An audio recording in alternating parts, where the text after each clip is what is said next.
Prvo hvala za поканата, това ще ме викнал емисия. Значи, ја учев средно медицина и нешто што е карактеристично за мене као карактер е што секогаш сум гледал да се интересирам за различни теми.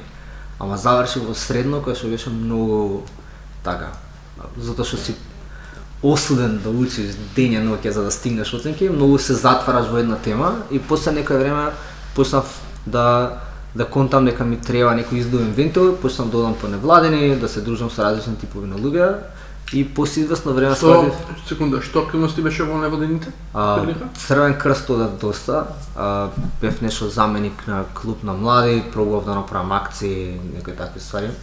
Секогаш ми интересирало филантропска работа и сакам да помагам на луѓе. Верувам дека голем дел од тоа што сум денес е резултат на луѓето што поминале онака низ мене преку невлади. Ама си се предизвикал себе си да влезеш у некое ново искуство и постојано градиш својот карактер. Да. И сега, например, ти си во ситуација каде што на твои години многу практично ги гледаш работите од некој што не ги поминува тие препреки. Апсолутно. И однапред можеш да предвидиш што се случува да ги постапки онака хронолошки која се поделени. И од друга страна, јас кога прва, втора година средно, веќе, знаеш, се поминал толку многу различни луѓе, различни карактери, едноставно кога треба да работиш со различни тимови, кога треба да запознаеш луѓе кои што не се од Скопје, кога се отвараш на идејата дека не сите луѓе се исти како тебе. Јасно. Многу, знаеш, кога си прва година средно, кога си некој копил, тргнуваш од идејата дека, окей, моите вредности, оно што ја го мислам, дека тоа е тоа, врвот, јас сум го достигнал. И ја почнав полека да се отварам на различни идеи, тука влезе некако и политиката. За жал не влегов премногу сериозно, ама нешто што се обидував и тогаш и сега, да го имам како мајндсет, е дека политиката е некој си сврзнат киво на системот во кој што живееме. И политиките се оние кои што не диктираат само, не знам, носење на нов закон за јазици, или носење на нов закон во односно образование, него буквално минорните работи, како квалитетот на вода кој што ќе го пиеш, квалитетот на воздух кој што го имаш, каде умееш да седнеш, на што умееш парите да ги потребиш, сето тоа е политика. На некој начин. И луѓето не се доволно свесни, не доволно влијаат на тоа и многу ретко се артикулира став во нашето општество, за жал, тргнувајќи од некоја позиција на, како се вика, на кафански муавет, најчесто. Ние сме, јас сум правник, да не подецирам по-често 50 пати, имаме и политички предмети, меѓутоа сум се движам во слични круги по тебе. Човекот во принцип е политичко суштество. И сите можни процеси што ги правиме околу се политика. И емпириски тоа е точно дефинирано. Меѓутоа од тие кафански разговори, рекла казала, се избегнуваат тие темели кои што треба да се воспостават во тие разговори. И многу е лошо што во тие кафански разговори, во тие секојдневни преко политиканти, што ќе се на кафана, они знаат се, они објаснуваат за се, они знаат како се треба, се создава релативизација на сериозни теми, на многу сериозни теми. Подлошите. Да подржам само и од друга страна сум скроз согласен, ама од друга страна повеќето луѓе добиваат аверзија, зашто кога се во политичкиот простор е труење со коментари на социјал медија и така натаму, луѓето немаат интерес веќе да се вклучат во дискурс, знаеш, да имаат сериозна дискусија за тема. Мојот проблем единствено со политика беше што секогаш беше некако многу тоа теоретски дел. Јас сум повеќе практичар и не знам како има, мислам, некој формален назив на некој ваков синдром, ама тоа е кога живееш или кога растеш во некој општество во кое што гледаш дека има толку многу проблеми и почнуваш да чувствуваш терет на свој грб како поединец кој што пробува да направи нешто, осеќаш таков терет и почнуваш да правиш ствари кои што реално решаваат проблеми. И никаде прва или втора година на факултет со една екипа на млади луѓе кои што имавме сличен мајндсет, се одлучивме да основаме невладена организација која што се вика SmartUp и е лабораторија за социјални иновации. И оваа ја основавме во 2014 година и клучната наша цел беше окей, се тргаме од муавети, ги одиме кон акција. И ние сакавме да идентификуваме општествени предизвици и да креираме решенија за нив. И сега онака fast forward, она што денес го правам, е работам во полето на образование. И зашо проценувам дека образованието, свесен си, квалитетот на образование на нашата држава не е помеѓу најдобрите, буџетот што се двојува исто така не е меѓу најдобрите во регионот. Што конкретно се занимаваш ми тоа со образование?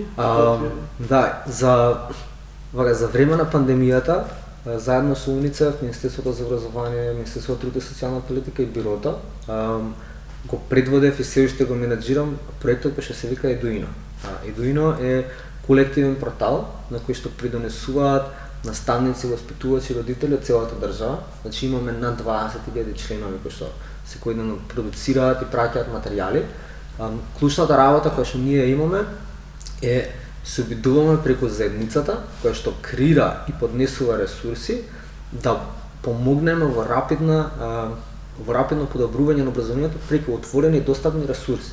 Например, имаме видео лекции што се заменети за ученици кои што ги следеа за време на пандемијата. Имаме активности и игри за родители и деца да може дома да ги направат или во градник или во школи. Правиме вебинари за нив. Значи ние сме во моментов број еден, мислам дека онака, ако гледаме бројот на следбеници на вебинари во државата, ние во просек на еден вебинар имаме по 3 до 4.000 луѓе кои што ни се прашаат. Да, нешто што сум особено горд е што пред некој месец поминавме 5 милиони прегледи на содржините што ги имаме и влеговме со special mention во топ 100 иновации во образование во свет. И ова го направивме за година и пол-две. Кажи ми кога Не, само сакав на крај да кажам дека се ова се бројки резултати, ама зад тоа има многу насмевки на деца, има родители, наставници и луѓе кои што седнале и волонтерски одвоиле време од својот ден за да направат нешто за некому да му биде полесно и на крајот од денот да создадат заедничко место кај што ќе може да соработуваат и да се излезат од проблемите со кои што живеат. И тоа мене ми се свиѓа, кога нешто практично ќе се случува. Затоа што делот на теорија и политика на сите викам образованието е лошо.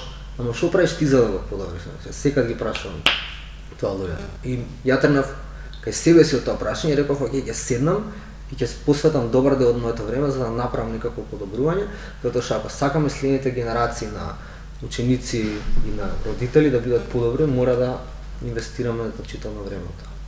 Нашава приказна почна, значи јас сум носител за лиценца за TEDx настани во Македонија и креавме некој TEDx настан за образование и пред 3-4 години. Темата беше Flipped Classroom. Тоа е концепт кај што наставникот не предава, него има материјал кој што оди на, не знам, лекција некоја анимирана, а наставникот идејата му е да работи индивидуално со ученици, да им ги види афинитетите што се добри и да им помага за да ги насочи.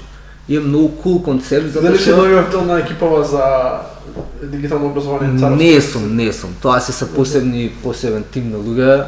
Што не знаеш што работи. Да, не би навлегало таа. Червалце не сум многу сложно со тој систем моментално што прави. Види, не би навлегало ја во тоа многу бидејќи тоа си заседен проектот она што ја го работам, а мојата она што ние го работиме, сега поголем тим од 15 на луѓе, нашата идеја не е да кога дигитализираш содржини, треба да си многу внимателен околу процесот. Неминовно е дека тоа е иднината, дека ако споредиме со држави од светот и постигнувањата на образовни резултати, мислам, да речеме сега во Берлин пред нека недела имав состанок со компанија што е од Кореја, кои што прават да учиш физика и астрономија во VR. Влагаш ти и гледаш ствари. Ние тоа го има таму, ученици, буквално ми покажуваат типкава слики од конференции, седат 300-400 деца со VR headset и гледаат ствари, а јас седам и објаснувам на неа дека ние уште немаме дигитален учебник како што треба. Знаеш, така што тоа е сосема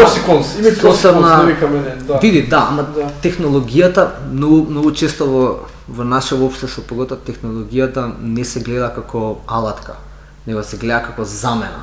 Значи, е алатка како се друго, како што учебникот е алатка за да го направиш процесот на учење, така и дигиталниот учебник или било кој дигитален ресурс. Ама улогата на наставникот е пресудна. Значи ти можеш да имаш како сакаш VR headset и не знам што, ако не си добар наставник, џабе ти е. И ние тоа што пробуваме да го направиме, што е различно од овој проект, ние се обидуваме да бидеме место за креирање на заедница на такви наставници.